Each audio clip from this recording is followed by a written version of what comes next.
નમસ્કાર. આજે આપણે લાસ્ટ ડે લીધેલું હતું એના પછી આગળ વધીએ તો પ્લાન્ક સમીકરણ જે હતું, પ્લાન્ક સમીકરણ એટલે કે E is equal to h new, અને ન્યુ ને આપણે તોડી નાખીએ તો શું થાય છે? E is equal to hc upon lambda. તો આને રિલેટેડ એક્ઝામ્પલ આવી શકે છે. દાખલા તરીકે કોઈ ગતિશીલ કણ છે જેની તરંગની આવૃત્તિ છે, ગતિશીલ પ્રકાશનું કિરણ છે એની તરંગની આવૃત્તિ છે 4 × 10⁻14 હર્ટ્ઝ, 14 હર્ટ્ઝ આવું આપેલું છે. તો પ્લાન્ક અચળાંક ગુણ્યા એને વચ્ચે આવૃત્તિનો ગુણાકાર કરો એટલે એ જે તરંગ છે એની શક્તિ કેટલી છે મળી શકે. હવે બની શકે કે એ તરંગ છે એની તમને આવૃત્તિ ન આપે, એની જગ્યાએ બે શૃંગ અથવા તો બે ગર્ત વચ્ચે એટલે કે લેમ્ડા આપે તમને. તો આ સમીકરણ જગ્યાએ આ સમીકરણ લખવાનું છે. પ્લાન્ક અચળાંક, પ્રકાશનો વેગ અને લેમ્ડા એટલે કે તરંગ લંબાઈ. પણ આ વખતે ધ્યાન રાખવાનું કે જો લેમ્ડાને તમને એંગસ્ટ્રોમમાં આપેલું હોય અને પ્રકાશનો વેગ કે તમે જે લીધો સેન્ટીમીટર કે મીટરમાં લીધેલો છે, તો એ ઉપરાંત આનો 6.626 × 10⁻31 kg એટલે MKS પદ્ધતિની અંદર જો તમે ઉપર લેતા હો તો નીચે પણ MKS માં લેવું પડે, એંગસ્ટ્રોમનું મીટર કે સેન્ટીમીટરમાં રૂપાંતર કરવું પડે. બાકી આ પાંચમા ધોરણનો દાખલો છે, દાખલામાં કશું નથી. ફક્ત આ દાખલા જ્યારે પણ તમે મેથ્સ પ્લાનમાં પૂછાય ત્યારે શું ધ્યાન રાખવાનું છે? એકમોનું ખાસ ધ્યાન રાખવાનું. હવે આપણે એ દાખલા કેવી રીતે કરવા છે એ બહુ ઈઝી વસ્તુ છે. આગળ ઉદાહરણના પછી દાખલા આપણે લેશું. પણ ખાસ હવે પરમાણુનો જે નમૂનો નક્કી કરવાનો છે એ નમૂનાની અંદર હવે આગળ જે ધારણા કોઈને આવે છે તો બોહરની ધારણા. બોહરે પરમાણુનો નમૂનો વર્ણપટ ઉપરથી નક્કી કર્યો. વર્ણપટ એટલે શું? વર્ણ એટલે રંગ, અને રંગ જુદા જુદા હોય આપણે જોઈ પણ શકીએ નહીં, પણ ઇન્સ્ટ્રુમેન્ટ જોઈ શકતો હોય કદાચ.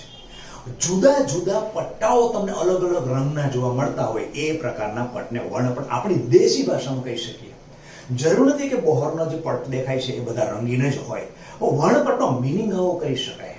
તો આમાં એને કર્યું છે શું? તો એને કર્યું કે નીચા દબાણે હાઇડ્રોજન વાયુ કાચની નળીની અંદર ભરેલો છે. નીચા દબાણે એની અંદર વિદ્યુત ધ્રુવ પસાર કર્યો, વિદ્યુત ધ્રુવ અંદર પસાર કર્યો. અને હું એમ કહું, ચાલો બે ધ્રુવ મૂકેલા છે, ત્રણ મૂક્યું છે, સ્વિચ ચાલુ કરી. આછા જાંબલી રંગનો પ્રકાશ અંદર પ્રસ્ફુરિત થયો. શેમાં? કાચની આખી એક નળી છે જેમાં નીચા દબાણે હાઇડ્રોજન વાયુ ભરેલો છે. જો હાઇડ્રોજન વાયુ, હું કોઈ પણ વાયુ ભરું છું, ભરી શકું છું, પણ અત્યારે આ હાઇડ્રોજન ભરેલો છે. ઊંચા દબાણે વિદ્યુતનો પ્રવાહ અંદર પસાર કર્યો, વિદ્યુત પ્રવાહ પસાર કર્યો. પરિણામે એ વિદ્યુતીય શક્તિ કોને મળશે? હાઇડ્રોજન પરમાણુ અંદર જે પડેલા છે એને વિદ્યુતીય શક્તિ મળશે. તેથી કરીને એક આશ્ચર્યજનક ઘટના થઈ કે અંદરમાં આછો જાંબલી રંગનો પ્રકાશ પ્રસ્ફુરિત થયો. આછો જાંબલી રંગનો પ્રકાશ પ્રસ્ફુરિત થયો. હવે એ પ્રકાશને, જે પ્રકાશ થયો છે આવી રીતે નીકળો છે આ પ્રકાશ, એને પ્રિઝમમાંથી એને પાસ કર્યો. પ્રિઝમ શું કરે? એ સ્પ્રેડ કરી નાખે. પ્રિઝમમાંથી પાસ કરી અને આવી રીતે અહીંયા ફોટોગ્રાફિક પ્લેટ છે, ફોટોગ્રાફિક પ્લેટ આખો એની અંદર એક જગ્યાએ અહીંયા આમ આવી, પાછો આમ આવ્યો, પાછો ત્રીજો આવ્યો, પાછો આમ આવ્યો, અહીંયા આમ આવી, અને જુદા જુદા જુદા આવા આખા પટ્ટાઓ દેખા મળ્યા. આવા પટ્ટાઓ જુદા જુદા જુદા જુદા આ વચ્ચે ગેપ રહી અને આવા પટ્ટા મળ્યા છે. આવા 1 2 3 4 5 આવા 5 પટ્ટા મળ્યા. તો પાંચે પાંચને અહીંયા અલગ અલગ નામ આપવામાં આવ્યું કે પટ્ટા જેવો એટલે છે શું? બેઝિકલી નામ પછી હું કહું. ચાલો નામ આપણે તો હાઇડ્રોજન વાયુને નીચા દબાણે કોઈ એક કાચની ટ્યુબમાં ભરી અને ઊંચું વિદ્યુતનું દબાણ અંદર આપવાથી કોમન સેન્સ છે કે હાઇડ્રોજનના જેટલા પણ પરમાણુ છે, પરમાણુને શું કરવાનું છે? ઉર્જા મળવાની છે. તો ઉર્જા મળે છે તો એમાં કંઈક એવું નવા જૂનું કંઈક થયેલું છે જેથી કરીને એ પ્રકાશ, જાંબલી રંગનો પ્રકાશ પ્રસ્ફુરિત થયો. તો પ્રિઝમ શા માટે રાખ્યું? એ પ્રકાશ જ્યારે પ્રિઝમ ઉપર પડે છે ત્યારે પ્રિઝમ શું કરે છે? પર્ટિક્યુલર તરંગ લંબાઈના વિકિરણોને એ અલગ કરે છે, સ્પ્રેડ કરે છે. તો અહીંયા પ્રિઝમમાંથી પસાર થઈ અને પછી એ તરંગ લંબાઈ અહીંથી આમ આવ્યું, આવી રીતે પટ્ટો આવ્યો, પછી અહીંયા અહીંથી આવો પટ્ટો આવ્યો છે, એના પછી આવો પટ્ટો આવ્યો છે, એના પછી આવો પટ્ટો આવ્યો. આખો એક સ્પ્રેડ થઈ ગયું.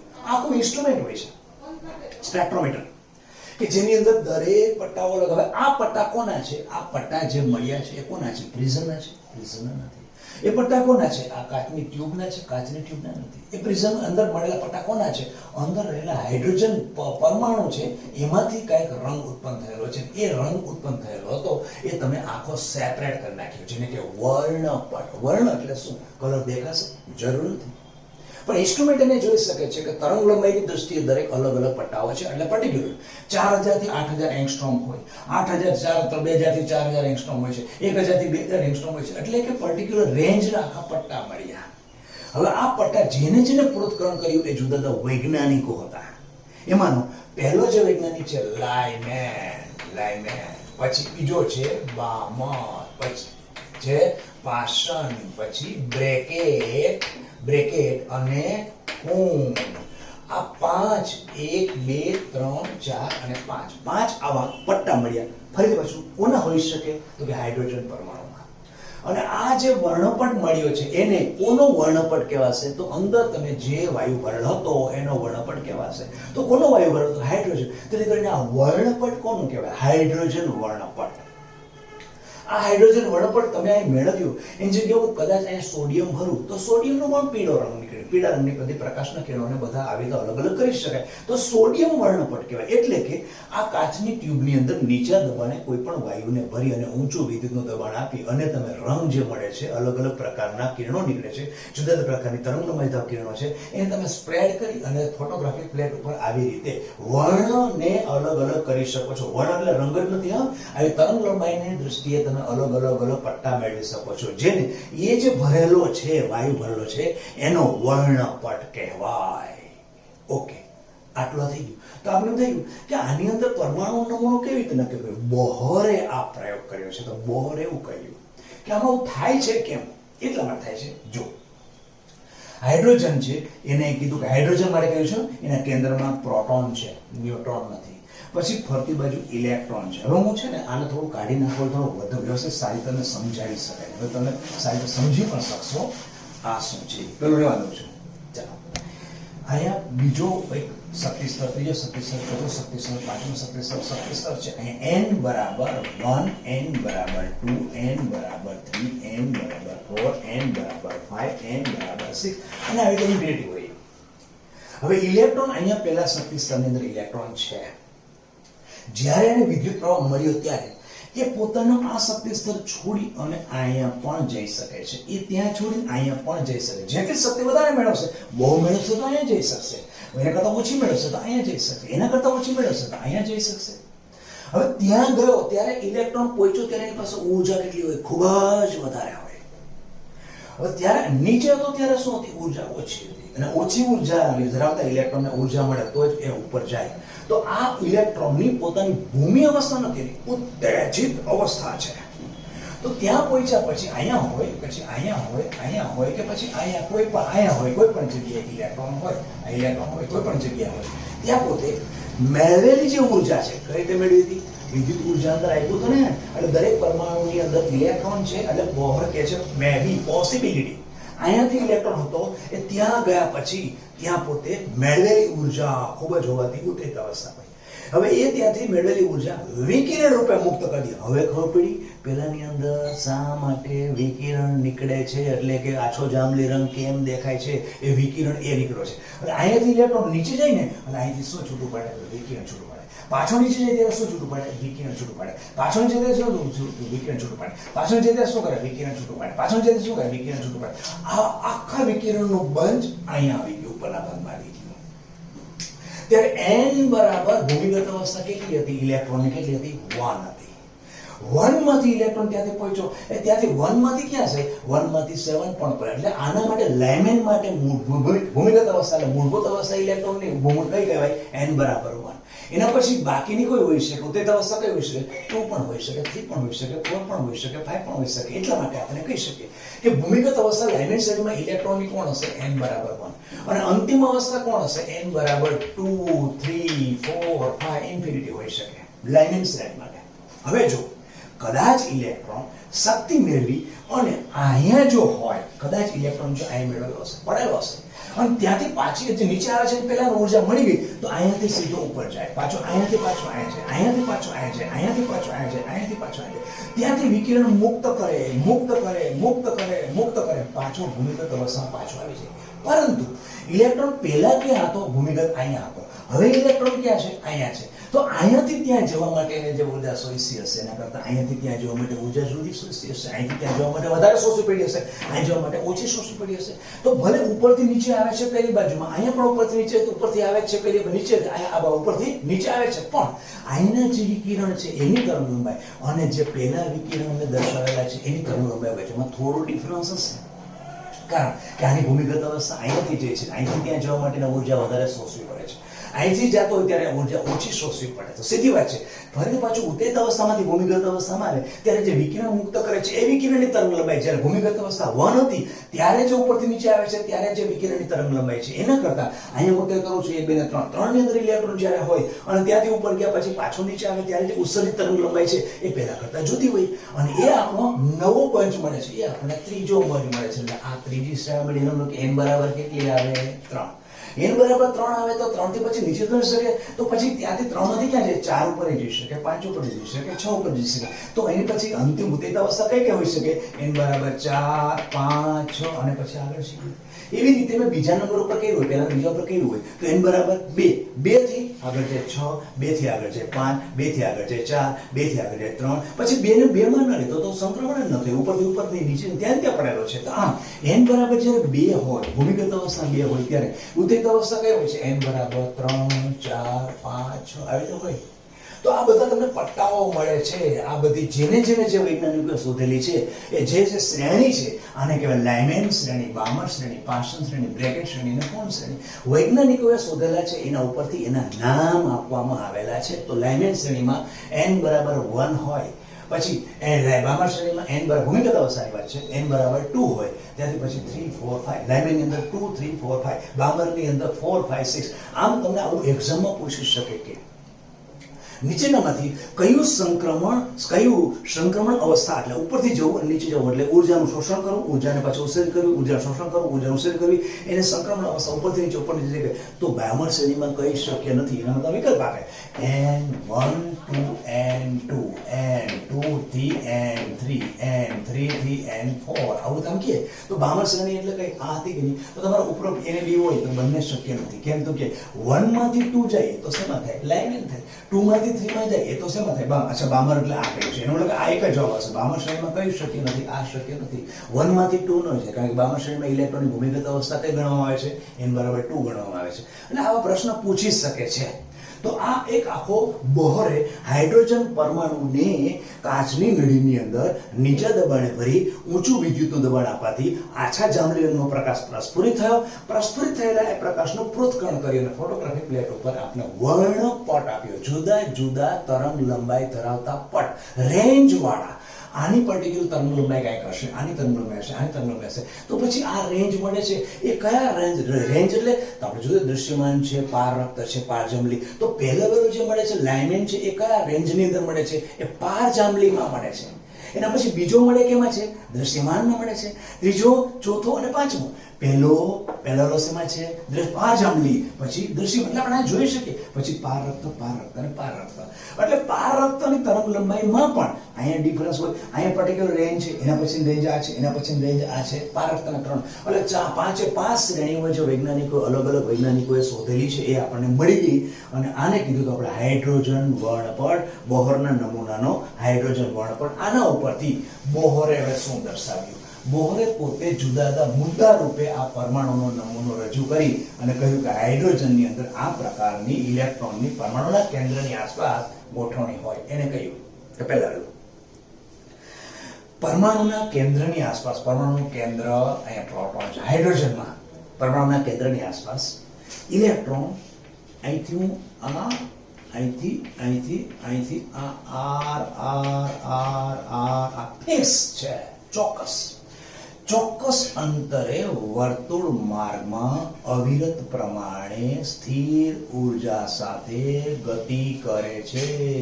ઇલેક્ટ્રોન પરમાણુના કેન્દ્રથી નિશ્ચિત અંતરે, ચોક્કસ ફિક્સ નિશ્ચિત અંતરે ઇલેક્ટ્રોન અવિરત પ્રમાણે વર્તુળ માર્ગમાં ગતિ કરે છે.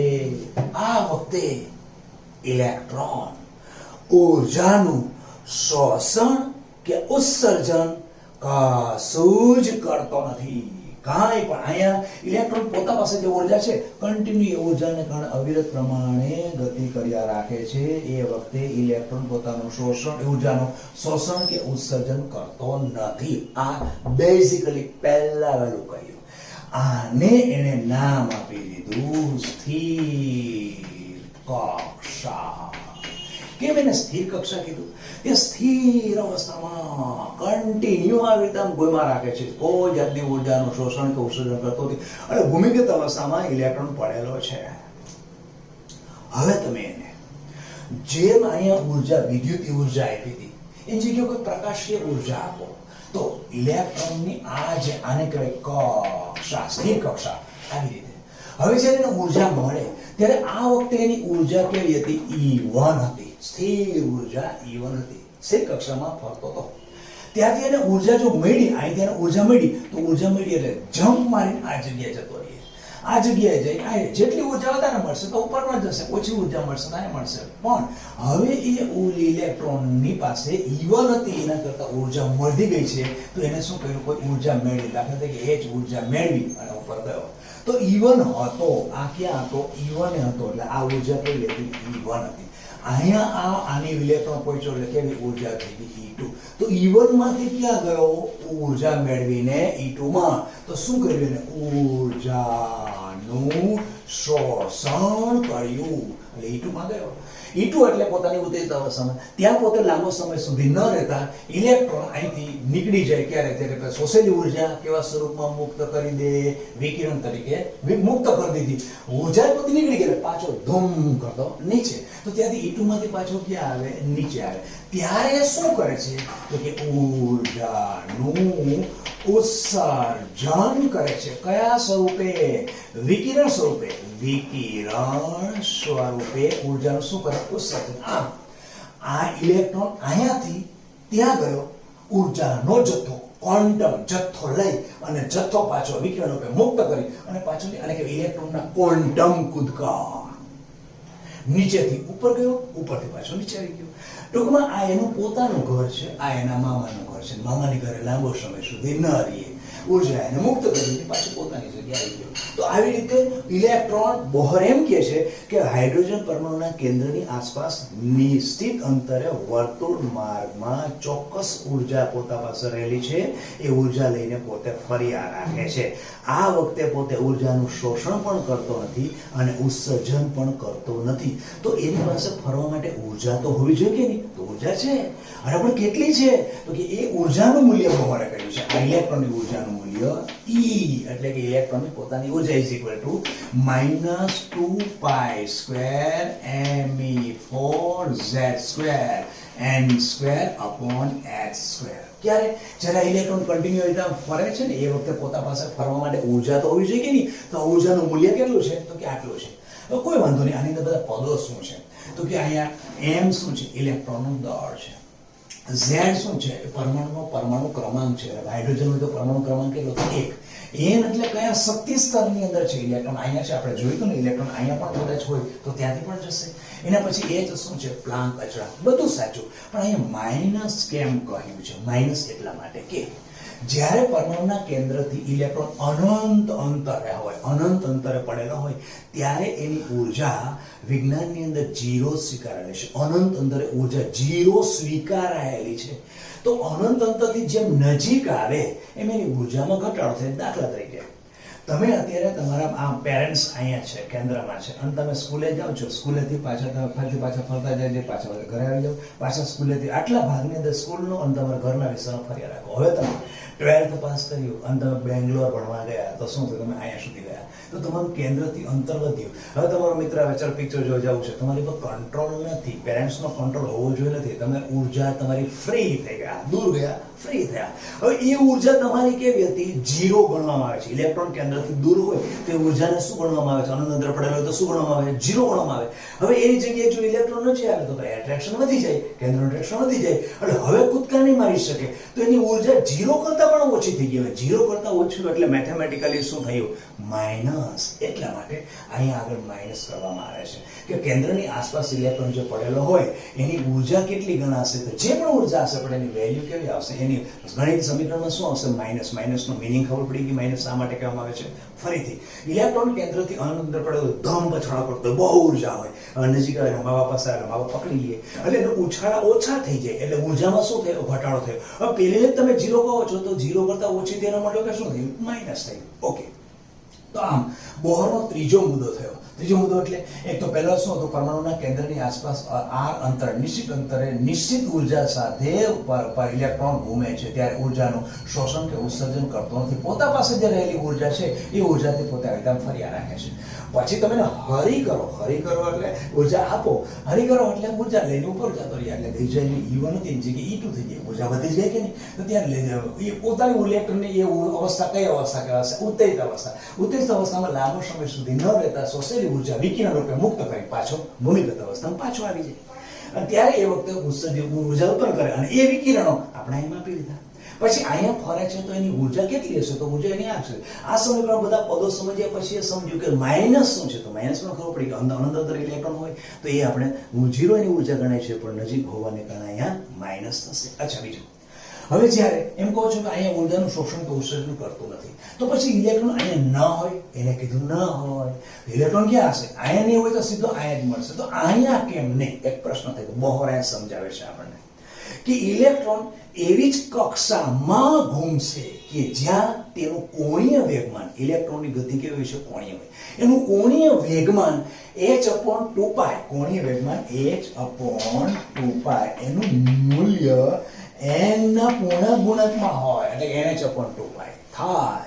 એ જ જગ્યાએ ઇલેક્ટ્રોન ઘૂમી શકે. ફરીથી કહું છું, બોહર એ કહે છે કે ઇલેક્ટ્રોન કેન્દ્રની આસપાસ ઘૂમતો હોય ત્યાંના કોણીય વેગમાનનું મૂલ્ય h/2π એ n ના પૂર્ણાંક ગુણકમાં હોય, એટલે h/2π ના પૂર્ણાંક ગુણકમાં હોય એવું મૂલ્ય તમે. આનો જવાબ કેવો આવવો જોઈએ? તમારો પૂર્ણાંક. ક્યારે? h/2π ને તમે પૂર્ણાંક સંખ્યા વડે ગુણો તો તમારો જવાબ પૂર્ણાંક આવે. જેમ કે અહીંયા h/2π નો ચાલો પૂર્ણાંક છે.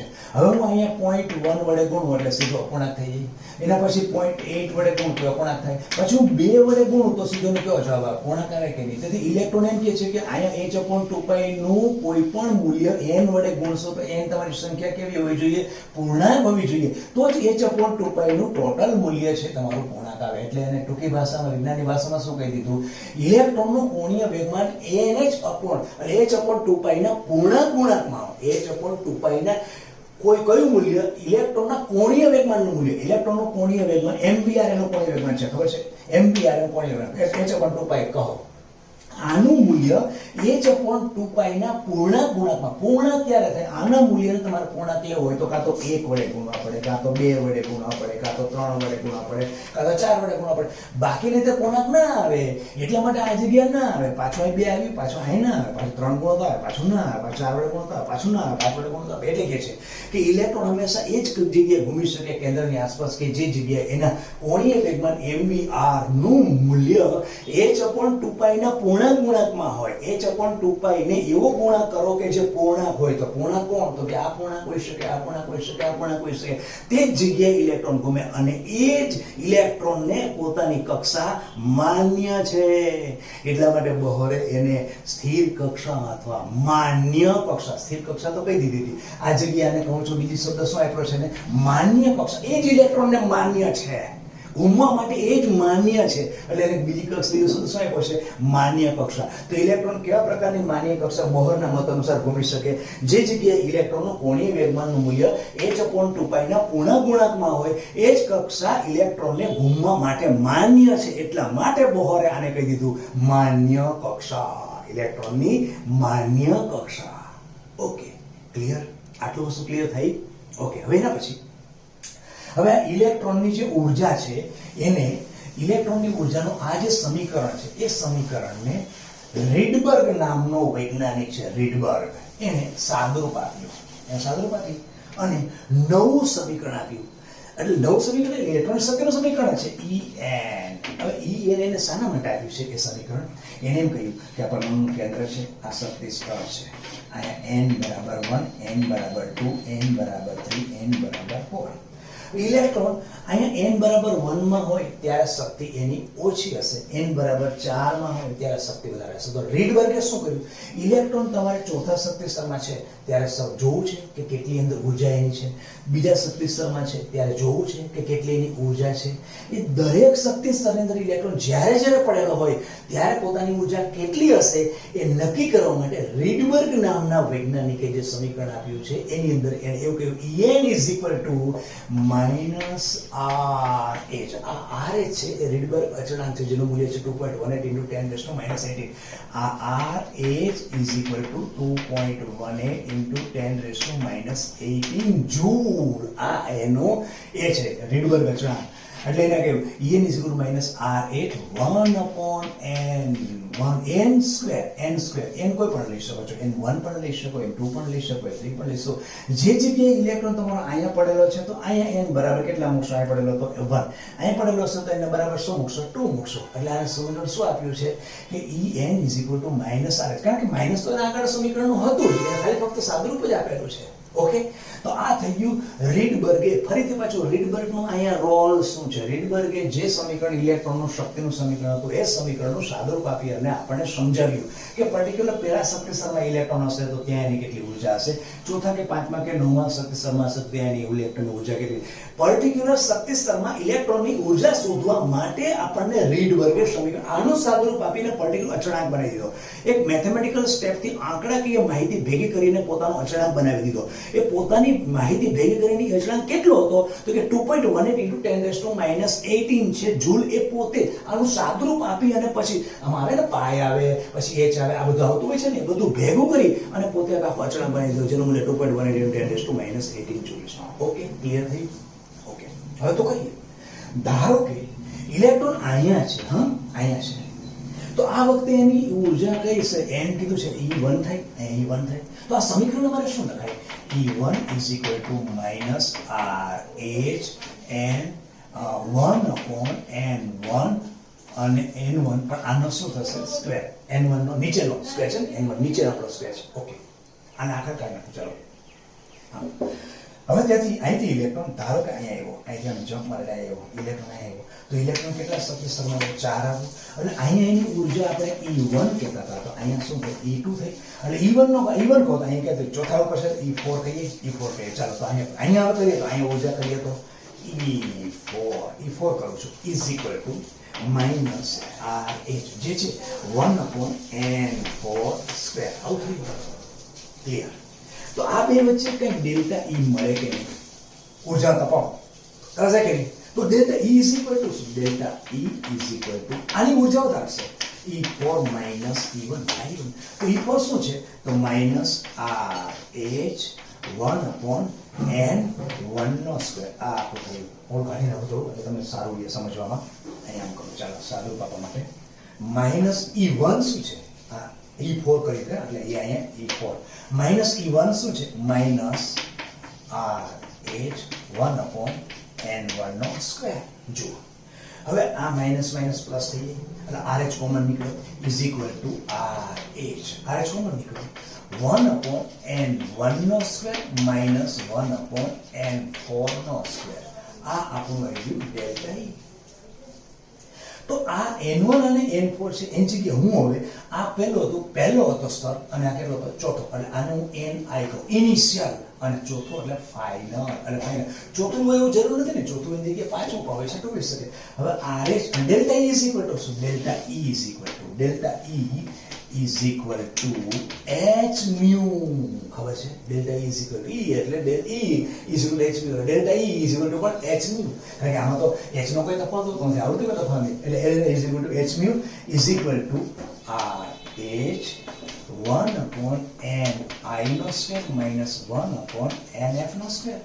હવે આવૃત્તિ મારે લેવી હોય તો શું કરવું? આવૃત્તિ તો RH આટલું સૂત્ર લઈએ તો h ક્યાં જાય? નીચે જાય. h 1 upon ni નો સ્ક્વેર minus 1 upon nf નો સ્ક્વેર. RH નું મૂલ્ય મને ખબર છે 2.18 into 10 raised to minus 18. અને પહેલાની મને ખબર છે 18 આ જૂલ છે તો જૂલમાં લઈ લઈએ. h નું 6.626 into 10 raised to minus 31 joule to second. એનું 1/ni square minus 1/nf square. હવે સાદુરૂપ આપીએ તો આ સાદુરૂપ આપવામાં આ ટૂંકો લખી નાખું છું તો v ઇઝ ઇક્વલ ટુ શું થશે? mu ઇઝ ઇક્વલ ટુ આ આખું કમ્પ્લીટ કરો એટલે આખું આવશે 3.29 into 10 raised to 15. 2.39 into 10 raised to 15. 1/ni square minus 1/nf square. આ આખું સૂત્ર આપણને મળી ગયું કે જે શું બતાવે છે? આવૃત્તિ. એટલે આવૃત્તિ એટલે કઈ આવૃત્તિ? જો પાછું સમજો. યાદ કરો કાચની નળી ભરેલી હતી, વિદ્યુત પ્રવાહ પસાર કરેલો હતો, કિરણો નીકળ્યા, પ્રિઝમ હતું, અહીંયાથી આમ તરંગો બધા એ ફોટોગ્રાફિક પ્લેટ ઉપર આવેલા હતા. એ રેખા નહોતી, એ તરંગ હતા. તરંગને આવૃત્તિ પણ હોય, તરંગ લંબાઈ પણ હોય. તો એ પહેલામાંથી આ પહેલું છે એમાંથી ક્યાં ગયું? ચોથા, 2, 3, ચોથામાં ગયું. નીચે આવ્યું ત્યારે શું કર્યું? વિકિરણ કર્યું ને. એ વિકિરણને શું હોય? ઉત્પન્ન કર્યો વિકિરણને શું હોય? આવૃત્તિ. એ આવૃત્તિ તમારે શોધવી હોય તો આની અંદર કિંમત મૂકી દો. અહીંયા n1 નો વર્ગ અને ચોથાનો વર્ગ એ કર્યું. એ વખતે કિંમત મૂકો, આ બધું ડિવાઇડેશન કરો અને ચોથામાંથી નીચે આવશે ત્યારે એ ઉત્સર્જિત કેટલી ઉર્જા કરી હશે એ ઉર્જા વિકિરણ રૂપે કરેલી છે. એ વિકિરણની શું મળશે? એ મળશે આવૃત્તિ. હવે ધારો કે બીજી વસ્તુ એ ભૂલ નહીં કરતા. ધારો કે હું એક એક્ઝામ્પલ તમારા ઉદાહરણની અંદર પણ છે. આ દાખલો એમ કહી શકે એક જે કણ છે, ઇલેક્ટ્રોન છે, ચોથા શક્તિ સ્તરમાંથી આ પરમાણુનું કેન્દ્ર છે 1 2 3 ને 4 n બરાબર 4 n બરાબર 3 n બરાબર 2 n બરાબર 1 ચોથા શક્તિ સ્તરમાંથી ઇલેક્ટ્રોન પ્રથમ શક્તિ સ્તરની અંદર આવે છે. અહીંયા ઇલેક્ટ્રોન આવે છે તો એના મતલબ શું કરવું પડે કે અહીંયા n બરાબર આ ni લેવાનું અને આ કેવું nf લેવાનું. એટલે અહીંયા કેટલા આવશે? ni બરાબર કેટલા આવશે? અહીં ચોથો આવશે, ચોથાનો વર્ગ અને આ પહેલો એટલે અહીંયા થશે. ફાઇનલ ક્રિયા ઉપરથી નીચે આવે છે. એવા શું કરવાનું તમારે? લેવું નહીં કે નાની આપણે હોય એને હંમેશા 1 જ લેવાનું. ઇલેક્ટ્રોનનું સ્થાન ક્યાંથી ક્યાં જાય છે? ઉપરથી નીચે આવતું હોય તો પહેલું ni થશે અને પહેલું નીચે આવે છે nf થશે. નીચેથી ઉપર જતું હોય તો ni આ થશે અને પહેલું પછી થશે. આ થઈ ગયું રીડબર્ગ અચળાંક. એટલે રીડબર્ગે આપેલું સમીકરણ છે. એના દાખલા કયા શક્તિ સ્તરની અંદર ઇલેક્ટ્રોન પડેલો છે અને ક્યાંથી ક્યાં જાય છે, ઉપરથી નીચે આવે છે, નીચે ઉપર જાય છે. એ દરમિયાન તમે કેટલી જે આવૃત્તિ ઉત્પન્ન કરી છે, વિકિરણ ઉત્પન્ન કર્યું છે, એની આવૃત્તિ શોધવા માટેનું સમીકરણ પણ આપણને મળી ગયું. આના ઉપરથી બોહરે આખો હાઇડ્રોજન પરમાણુનો નમૂનો રજૂ કરી દીધો.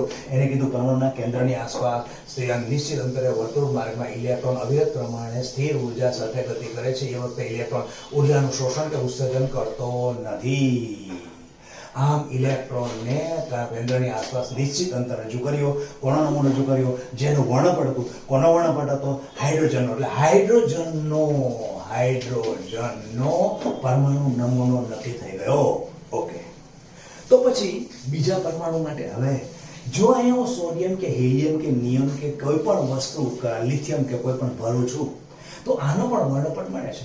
પણ વર્ણપટના અભ્યાસ ઉપરથી એ એક કરતા વધારે ઇલેક્ટ્રોન, સોડિયમમાં એક કરતા વધારે ઇલેક્ટ્રોન 11 ઇલેક્ટ્રોન છે, લિથિયમમાં 3 ઇલેક્ટ્રોન છે, હિલિયમમાં 2 ઇલેક્ટ્રોન છે. એક કરતા વધારે ઇલેક્ટ્રોન ધરાવતા એ પરમાણુની વાયુરૂપ અવસ્થામાં કરવાથી અહીંયા વર્ણપટ તો મળે છે પણ વર્ણપટના અભ્યાસ દ્વારા એના કેન્દ્રની આસપાસ ઇલેક્ટ્રોન ક્યાં ગોઠવાયેલા છે એની માહિતી મળતી નથી. એનો મતલબ બોહરનો પરમાણુ નમૂનો શું ખોટો છે? નહીં. બોહરના પરમાણુ નમૂનો હાઇડ્રોજન પરમાણુ માટે એને લીધેલો, એને વર્ણપટનો અભ્યાસ બધા વૈજ્ઞાનિકો પાસે કરાવ્યો અને એની ઉપરથી એને માહિતી જે આપી એક્ઝેક્ટ 100% સાચી છે. 101% હોતા લોકો બોલે 100% સાચી છે. તો હાઇડ્રોજન પરમાણુનો નમૂનો આ વર્ણપટ ઉપરથી સમજાવી શકાય છે. બોહર એક્ઝેક્ટ રાઈટ છે પણ પર્ટિક્યુલર હાઇડ્રોજન પરમાણુ માટે. એટલે હાઇડ્રોજન પરમાણુમાં કેન્દ્રની આસપાસ ઇલેક્ટ્રોન કઈ રીતે ગોઠવાયેલો છે એના માટે નો ડાઉટ કાન પકડવા પડે કે બોહર સાચો છે. પરંતુ આ એના સિવાય કોઈ જો વાયુ ભરવામાં આવે ને એનો વર્ણપટ મળે છે. એનો અભ્યાસ કરીને કેન્દ્રની આસપાસ ઇલેક્ટ્રોન ગોઠવવા જઈએ તો ઇલેક્ટ્રોનની ગોઠવણી અને પ્રાયોગિક રીતેના ગુણધર્મ સાથે સુસંગત થતી નથી. એટલે કે નમૂનો સમજાઈ શકાતો નથી. નમૂનો સમજાઈ શકાતો નથી એટલે શું? ઇલેક્ટ્રોન આ જગ્યાએ હોય એવું સમજાવી શકાતું નથી. એવો પરમાણુ દોર્યા પછી ઇલેક્ટ્રોનની ગોઠવણી કરો છો પણ તેનો પ્રાયોગિક પુરાવો દર્શાવે છે કે એ ગોઠવણી ઇલેક્ટ્રોનની ત્યાં ન હોવી જોઈએ. એટલે કે બોહરના પરમાણુ નમૂનાની મર્યાદા એ છે એક કરતાં વધારે ઇલેક્ટ્રોન ધરાવતા કોઈ પણ પરમાણુના વર્ણપટના અભ્યાસ પરથી પરમાણુના કેન્દ્રની આસપાસ ઇલેક્ટ્રોનની ગોઠવણી એટલે એક કરતાં વધારે ઇલેક્ટ્રોનની ગોઠવણી સમજાવી શકાતી નથી. આ એક એની મર્યાદા થઈ.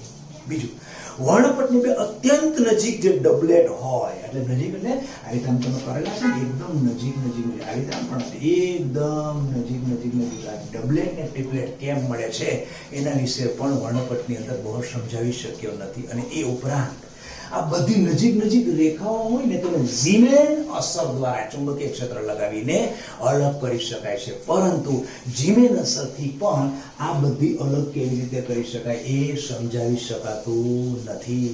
એના પછી બોહરના નમૂનાથી એક પરમાણુને બીજો પરમાણુ કઈ રીતે એકબીજા સાથે બંધ બનાવીને એકબીજા સાથે જોડાઈને અણુ બનાવશે એ પણ વસ્તુ સમજાવી શકાતી નથી. આમ બોહરનો નમૂનો ફક્ત ને ફક્ત હાઇડ્રોજન પરમાણુ માટે જ સાચો છે. તો હવે આના પછી એના કરતા આગળ એક કરતા વધારે ઇલેક્ટ્રોન ધરાવતા પરમાણુ હોય તો એમાં કેન્દ્રની આસપાસ ઇલેક્ટ્રોન કઈ રીતે ગોઠવાયેલા છે એના માટે પછી આગળ ફરીથી પાછું જોઈશું. અત્યારે આ લેક્ચરને અહીં સ્ટોપ કરીએ. નમસ્કાર.